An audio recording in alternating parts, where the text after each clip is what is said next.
এক ব্যক্তি এত পাপ করেছে যে শেষে মৃত্যুর সময় সে সন্তানদেরকে ডাকছে, ডেকে বলছে যে আমি যখন মারা যাব আমার লাশটাকে তোমরা কবর দিও না, যদি আল্লাহ পাক আমাকে ধরতে পারেন তাহলে খবর আছে আমার। কি করতে হবে?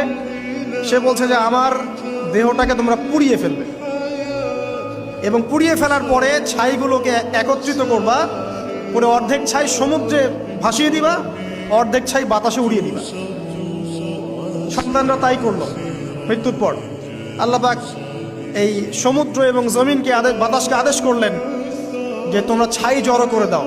আর মানুষ আর জিন আল্লাহর কথা না শুনলেও এই প্রকৃতি আল্লাহ পাকের কথা শোনে। তো প্রকৃতিকে আল্লাহ পাক আদেশ করলেন এই সমুদ্র ছাই জড়ো করো, এই বাতাস ছাই জড়ো করো। তারা ছাই জড়ো করে দিল। এই ব্যক্তিকে বলা হচ্ছে তুমি জীবিত করে, আল্লাহ পাক বলছেন তুমি যে এই কাজটা করেছিলে, লিমা ফাআলতা হাদা, তুমি এই কাজটা কেন করেছো? তখন এই ব্যক্তি উত্তর দিচ্ছে মিন খাশিয়াতিকা ইয়া রাব্বি ওয়া আনতা আ'লাম। হে আল্লাহ, আমি আমার বুঝে যা এসেছে আপনার ভয়েই আমি এই কাজটা করেছি, আর আপনি খুব ভালো করেই জানেন যে আমি আপনার ভয়ে করেছি নাকি অন্য কোনো কারণে করেছি, মানে আপনি আমার মনের কথা জানেন। আল্লাহ পাক তাকে মাফ করবেন।